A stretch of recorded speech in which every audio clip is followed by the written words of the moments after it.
کی زمون په ثوابه کې زما استاد محترم علامہ حمدالله جان الداجوی رحمه الله الله دې هغه په قبر کولو رحمتونه ووري رلو کما خبره چې پټاګه کې کړي دا هغه خبره په افغانستان کې کړي دا کما خبره چې په افغانستان کې کړي دا هغه په سعودي عربستان کې کړي دا الحمدلله بابا وی لکونه مستقیم په خپل کمال يم که خزان را باندې راشي که بهار زه په ډیر ادب او احترام عاجزانه درخواست کوم فاتحه نجریت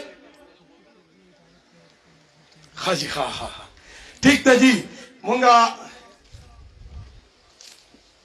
زمونگا دو مفتی سردار علی حقانی سے پرزند انجمن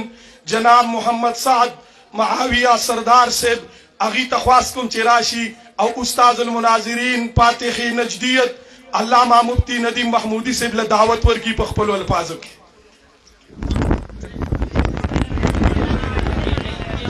کینے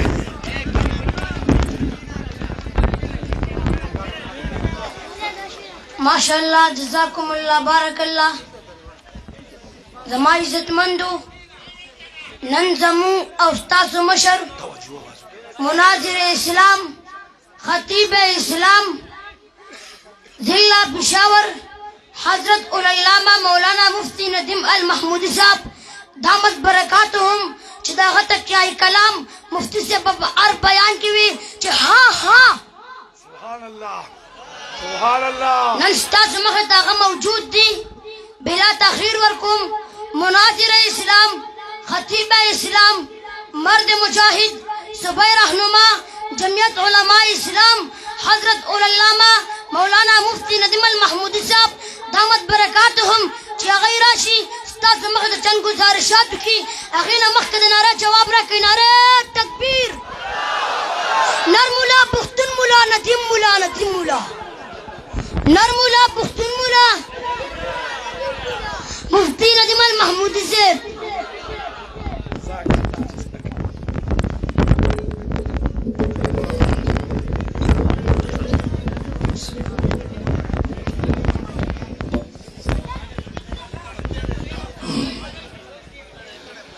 الحمد لحضرت الجلالة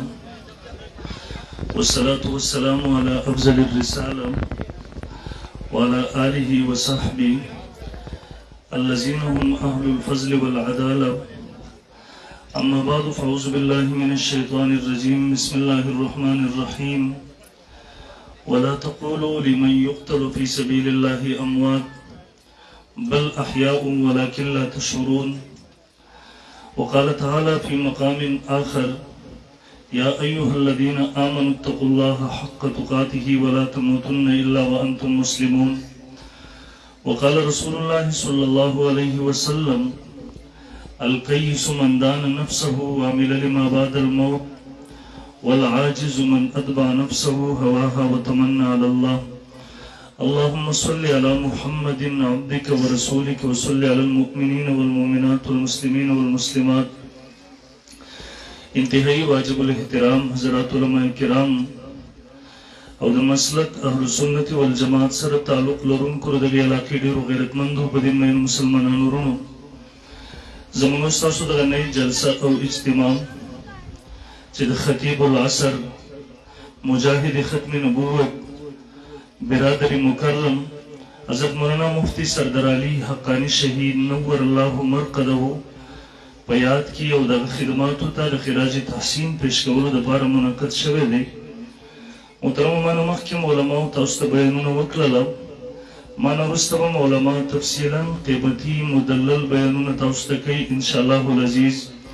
خو زه محترمو مختصرو الفاظو کې څو معروضات گزارشات ستاسو په وړاندې د عرض کولو کوشش کوم بیان نه مخکې زه د یوې خبرې وضاحت ضروري ګڼم چونکې کوم پوسټر اشتهار د نن پروګرام او جلسې لپاره چاپ شوی و فیسبوک باندې چلیدو هغې په سر کې یو خبره لیکله شوې وه څلوېښتمه تقریبا دا یوه هفته وشوله مسلسل ما سره ډېرو ملګرو رابطې وکړلې بېګاره سره یو کس لګیا و ما ته وایي چې تر اوسه پورې د کوم څیزونو تاسو رد کوو هغه م پخپله شروع کړل ما ورته ملګري څه خبره ده ما ته وایي څلوېښتي تاسو هم شروع کړله ما ورته ملګري زه د یوې خبرې وضاحت تاته وکړم مونږ په خپله اصطلاح کې وایو یو ته وایو تخصیص شرعي یو ته وایو تخصیص عرفي زمونږ تام کې 2 کاله 3 کاله مخکې مناظره شوې ده جشن عید میلاد النبي صلی الله علیه وسلم باندې هغه مناظره کې په تخصیص شرعي او تخصیص عرفي باندې زمونږ تفصیلا کافي بحث شوی دی دیو جن محترمو زغه تفصیل ته نظم صرف تاسو د ذهن د پاره د غلط فهمۍ د ختمولو د پاره هغه خبره کوم مختصر وضاحت کوم ګورئ یو تخصیص شرعي دی یو تخصیص عرفي دی هغه تخصیص عرفي چې موږ تاسو ورته تعیین وایو موږ ورته یو ورځ مقررول غواړو مثلا په دې ورځ به زما د بچي واده وي په دې ورځ باندې به زموږ د مدرسې افتتاح وي په دې ورځ باندې به زموږ د مدرسې هغه شروع وي افتتاح به وي ختم قرآن به وي دغه ورځ موږ د دې لپاره مقررو چې خلکو د سهولت دپاره چې خلکو ته پته ولګېږي چې په دې ورځ باندې پروګرام دی علما به راځي قاریان به راځي نعتخوانان به راځي او خلک په مقرره تاریخ مقرره وخت باندې هغه جلسهګاه ته ځان راورسوي زموږ د هغې سره دغه عقیده نه وي چې په دې ورځ باندې دغه پروګرام کول ضروري دی یا په دې ورځ باندې که موږ دغه پروګرام ونه کړو موږ ورباندې ګناهګارېږو یا په دې ورځ باندې ثواب او اجر زیات دی یا په دې ورځ باندې چې کوم اجر دی هغه په بله ورځ باندې نشته دی تخصیص شرعي دې ته ویلی کېږي چې یو سړی په یو خاص ورځ باندې مثلا 12 ربیع الاول باندې برولیان جشن عید میلاد النبي کوي مونږ هغوی ته وایو تاسو که په 12 باندې کوئ که په 9 باندې کوئ که په 8 باندې کوئ زموږ اختلاف در سره نشته دی بلکې زموږ علماء دیوبند خو الحمدلله پوره کال د رسول الله صلی الله علیه وسلم د سیرت د ختم نبوت په عنوان باندې جلسې کوي پروګرامات کوي تقاریب کوي لیکن په 12 ربیع الاول باندې چې تاسو کومه جلسه کوئ زموږ ټام کې ورباندې مناظره شوې د هغوی د کتابونو نه ما ثبوتونه ورکړي دي چې په 12 ربیع الاول باندې تاسو دغه سنت ګڼئ د تاسو کتابونه لیکلي دي د عوامو ذهن هم دغه جوړ کړی دی چې په 12 ربیع الاول دغه جلوس کول دغه جلسه او پروګرام کول دا ضروري دي دا د دین او د شریعت حصه ده دغې ته تاسو د سنت او مستحب نوم ورکړی دی د خلکو ذهن هم دا جوړ کړی دی چې که په 12 ربیع الاول موږ جشن عید میلاد النبي ونه کړلو موږ د سیرت جلسه ونه کړله په دې به ګناهګار یو تاسو د خلکو ذهن دا جوړ کړی دی چې په دې ورځ باندې په دغه جلسه کې کوم اجر او ثواب دی هغه په بله ورځ باندې نشته دی نن په 40 ورځ باندې چې زموږ دغه جلسه او پروګرام دی دغه ملګرو ما سره رابطه کړې وه ما ورته نن جمعې ورځ ماسپښین لمونځ نه پس تاسو ټایم کېږدئ انشاءالله العزیز زه به لازمي هغې ته حاضري کوم نو خو زموږ دغه عقیده ده چې په 40 ورځ باندې موږ دغه جلسه او پروګرام ضروري ګڼو فرض یې ګڼو سنت یې ګڼو مستحب یې ګڼو نن دا عقیده ده چې په دې ورځ باندې پکې د نورو ورځو نه اجر زیات دی نن دا عقیده ده چې په دې ورځ دغه جلسې ته څه استحبابي یا فرضي یا وجوبي درجه ورکوو د دې وجې نه هغه خلک چې هغه په موږ باندې اشکال کوي د مفتی صاحب د دغه باغویات کې د هغه خدماتو ته خراج تحسین پیش کولو دپاره دغه کوم پروګرام چې منعقد شوی دی د دغه په حوالې سره خپل هم د غلط فهمۍ شکار دي نور خلکو ته هم غلط فهمیانې وراچوي هغه خلکو ته زه وایم دغومره وضاحت درته مونږ وکړو د دې نه پس هم که تاسو نور خلک ګمراه کوئ نو بیا ستاسو لپاره مونږ د هدایت سوال کولی شو د هغې نه خوا زمونږ سره هېڅ الفاظ نشته دی بهرحال محترمو دویم نمبر مفتی سردار علي شهید نور الله مرقده یقینا د هغوی ژوند او زندګۍ هغه د مجاهدې هغه د کوشش او محنت د دین دپاره ستړي د دین دپاره محنت د دین دپاره کوشش د دین دپاره قرباني ورکول د دین عبارت و نن مونږ او تاسو خصوصا علماء کرامو ته سبق پرېښودو مولانا یوسف کاندهلوي نور الله مرقده خپلې مور ورته یو نصیحت کړی ورته ویل بچیه دا دنیا د ارام ځای نه دی دلته دومره ستړي وکړه دلته دومره محنت وکړه دلته د دین دپاره خپل ځان دومره وکړوه چې کله قبر ته ورشي قبر د ارام ځای دی چې هغه ځای کې تا ته فرشتې وایي نم که نومت العروس وده شه په شان د وده کېدو د ناوي ما او تا ته مفتی صاحب سبق راکړو چې دنیا د ارام ځای نه دی دنیا د هغه د خوب ځای نه دی دنیا د چین او د سکون ځای نه دی دې دنیا ته الله رب ذوالجلال مونږ او تاسو د ډېر مختصر وخت دپاره راغلي یو ځوانانو خپل هغه وخت په لهو لعب کې مه تباه کوئ خپل هغه وخت د دنیا دپاره مه بربادوئ خپل هغه زندګي د دنیا دپاره دپاره مه ضایع کوئ خپل دغه ژوند او زندګي دا د الهي کلمت الله دپاره دا د الله د دین د نشر و اشاعت دپاره دا د الله د دین د دفاع دپاره خپل دغه وخت هم قربان کړئ خپلې دغه ځوانیان هم قربان کړئ دغه 2 ورځې ژوند راواخلئ د خپل ټول عمر زندګۍ د خپل نه ختمېدونکي ژوند د خپل نه ختمېدونکي خوشحالۍ دپاره قربان کړئ ما ورته ته سبق پرېښودو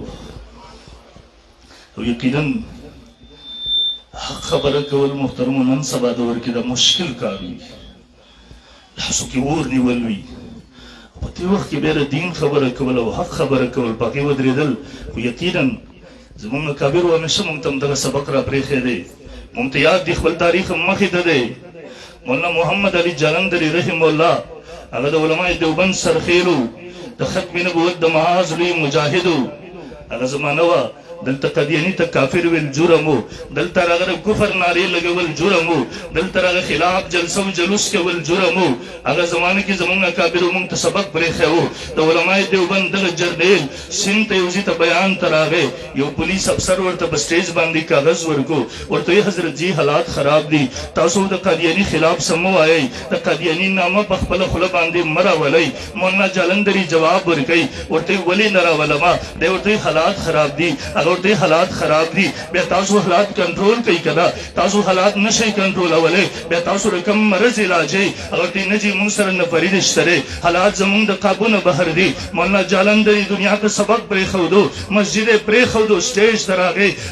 جومات ته راغی 20 منټې خپله وصیتنامه ولیکل بیا سټیج ته راغی ویې فرمایل ویل ہاں ہاں اگر انہوں نے قتل کرنا سیکھا ہے تو رب محمد کی قسم ہم نے حضور کی ناموز کے لیے قتل ہونا سیکھا ہے اگر انہوں نے درندگی سے ہماری زبان کو روکنا سیکھا ہے تو رب محمد کی قسم ہم نے حضور کی ناموز کے لیے قربان ہونا اور شہید ہونا سیکھا ہے منتخبل اگر تاریخ را یاد دے الحمدللہ د حق دپاره زموږ مشران قربان شوي دي دغه زمانه کې د ختم نبوت تحریک و شاجي عدالت را وغوښتو ورته ویل شاجي ځای په ځای د قادیانیت د کفر نارې ته لګوي هغې خیال له دی په ویریږي د هغه جج ته سترګو کې سترګې ورکوي ورته ہاں میں نے کہا ہے اور جب تک زندہ رہو انشاءاللہ پاکستان کے چوک چوک پر قادیانیت کے کفر کو بیان کرتا رہوں گا اگر زندہ نہیں رہا تو میرے قبر پر آؤ قبر پر کڑے ہو کر پوچھو انشاءاللہ میرے قبر کا ذرہ ذرہ پکار پکار کر جواب دے گا کہ قادیانی دنیا کا بدترین کافر ہے بالکترت کم پورے پجوان پا بدن کی مساوی انشاءاللہ زما یو یو اختبر قادیانیت دا کفر نارے لگئی کہ کلد دنیا نلارشم پا قبر میں مدرے گا انشاءاللہ زما دا قبر دا ذراتو نمون دا آواز و نارتا استا ملاویگی انشاءاللہ یقینا محترمو خبر کول دا دیر مشکل کاروی لیکن یقینا مفتی صاحب شہید رحمه اللہ اگوی دا حق خبر کڑی وا ہر میدان کڑی وا او یقینا اگر اللہ رب ذوالجلال یو خپل عجیب مزاج ور کړو سروزی کې ورته زمام خفګان راغی هغه وختو چې دنیا کې چا مګر نه سپورټ کول ټول خلک دغه نه سیف ته زما ټول ملګري الحمدلله هغه سره څنګ بسنګ ولاړو ما ور سره خفګان راغی ما ورته مفتی صاحب زه خبر شوم تاسو د پچپیانو ولته پرنګي جلسې ته تلئ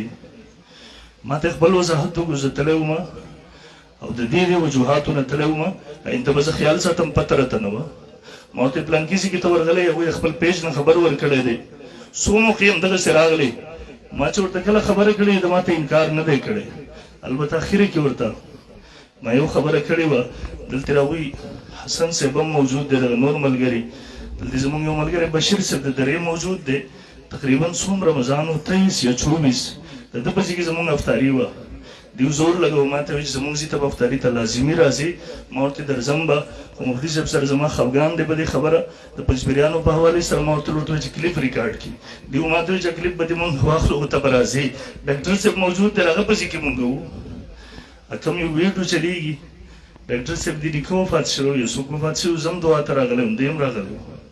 بیا ډاکټر صاحب هم زور دا و مفتي صاحب ما ته وایي چې ته به جمع کړې جمعې جمع به هم ته کې ما ورته زه نشم کولی زه روان یم برحال دی ډېر زورور شو ما ورته اوس ضرور کوم ما ورته زما په سر باندې ګوره ټوپۍ د پګړۍ مې هم نه ده وهلې زه به څنګه مونځ وکړم د پورې خپله پګړۍ کولاو که ما ته به سر وتړ مصیبانه خو ختمه شوه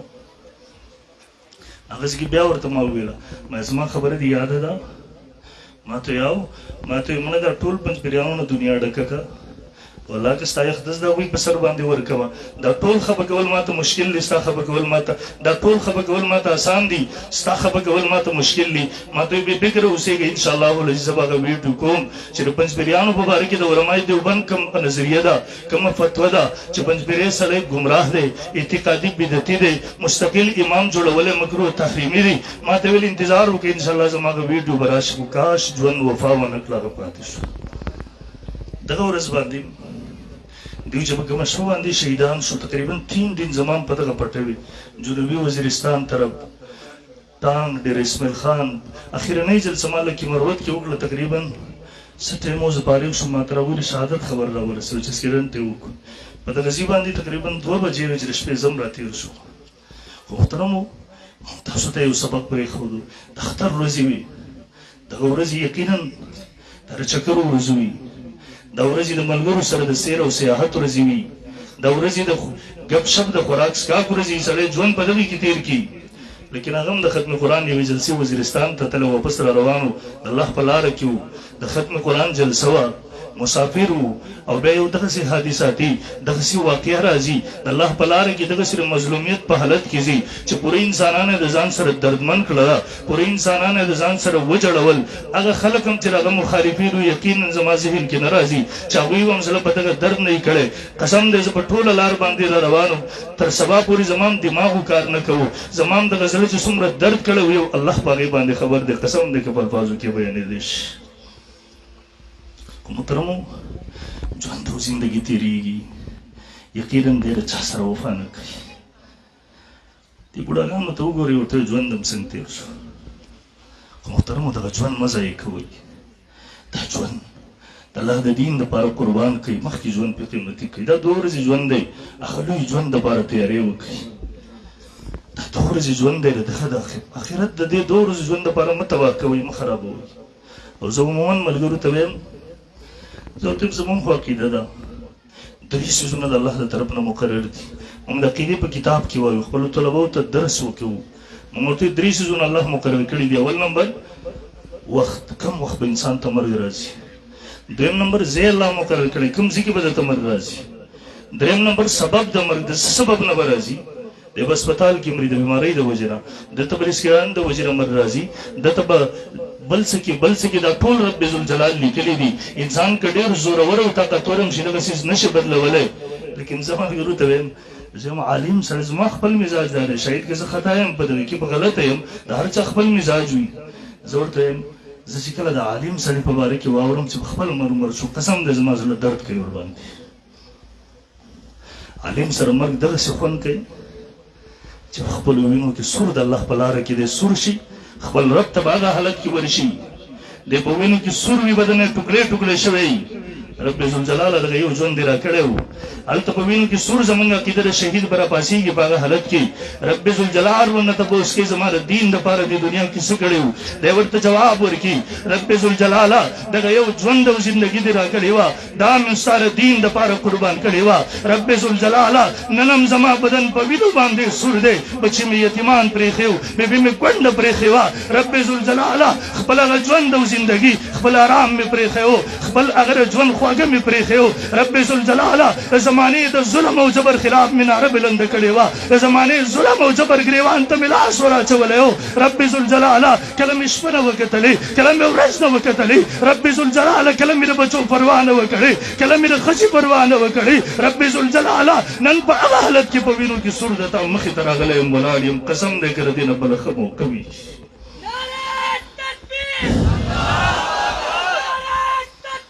ژوند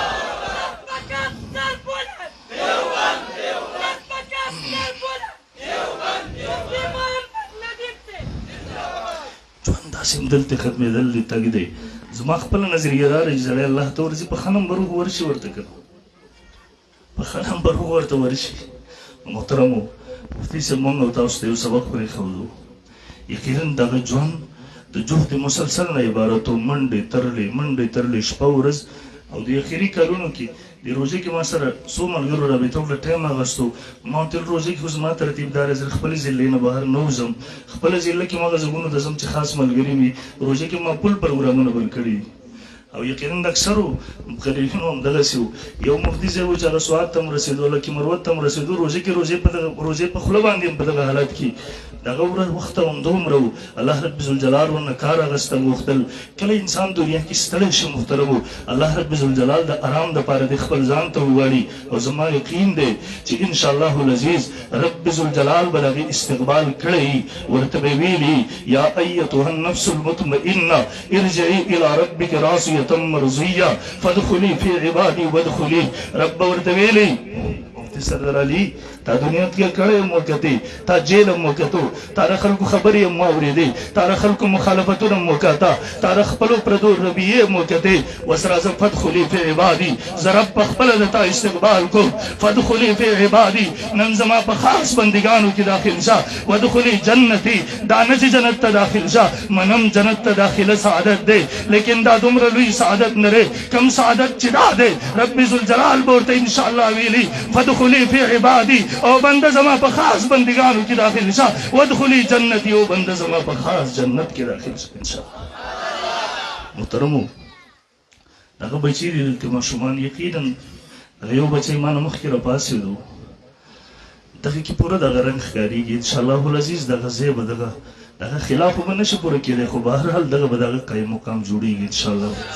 زه ملګرو ډېرو ملګرو ته وایم غازي خالد فیصل والا واقع راغلی وه دی به خلکو پلار به ورله بوتلو خپلې جلسې به یې پرې ښایسته کولې دی ته به یې راوستو هغه به دلته وی زما نور بچي هم قربان اچھا چې کیس چل خو هغې ما ته وویله ویل ده ته ووایه چې خدای لپاره د چا جلسو ته مه ځه هلته کیس چلېږي موږ ته مشکلات جوړېږي هغې کې بیا که کم ته لاړ شي هلته دا خبرې مه کوه بس چوپ کښېنه هلته هلته د هغه خلاف ګواه هم نشته دی د هغې اقرار هم خپل نشته دی ته په زور د هغه خلاف ګواه خپل پلار یې جوړېږي ته مشکل جوړوي کله کله یو کار مونږ په ښه نیت باندې کوو خو د هغې نه وبال جوړېږي د هغه بچو خیرخواهي وکړئ علم پرې زده کړئ د هغوی ضروریات پوره کړئ د هغې سره مالي تعاون وکړئ د هغه د ژوند او زندګۍ د هغه ټولو څیزونو خیال وساتئ چې کوم یو پلار ساتلی شي د پلار سایه د سر نه لرې شي هر انسان په خپله باندې بیا اندازه کولی شي دغه مه کوه چې تر خپلې جلسې ښایسته کېدو دپاره د هغه د بچي ژوند خرابوي د هغه د بچي زندګي خرابوي د هغه د بچي تعلیم خرابوي راشه که نرې کلک ودرېږي هغه سره د همدردۍ اظهار وکړه ورته یې د کفالت به زه کوم د ضروریات به زه پوره کوم د په سر به زه دغسې ودرېږم سایه به یې جوړېږم لکه څنګه چې پلار د په سر سایه جوړه شوې خیرخواهي دغسې وکړئ خیرخواهۍ په نیت باندې بدخواهي مه کوئ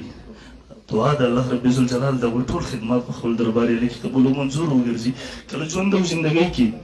خپلو ملګرو سره د سړي خفګان راشي په بعضو خبرو ګیلې هم راشي په بعضو خبرو نور هم دغسې خبرې راشي خو چې کله انسان د ژوند نه دنیا نه رخصت شي نو د اهل حقو د ډلې خلک هغه همدردۍ دوباره را پیدا شي الله دې د هغوی شهادت قبول کړي او الله دې د هغوی ستړي او محنتونه ټول قبول کړي الله دې جنت الفردوس نصیب کړي واخر دعوانا الحمدلله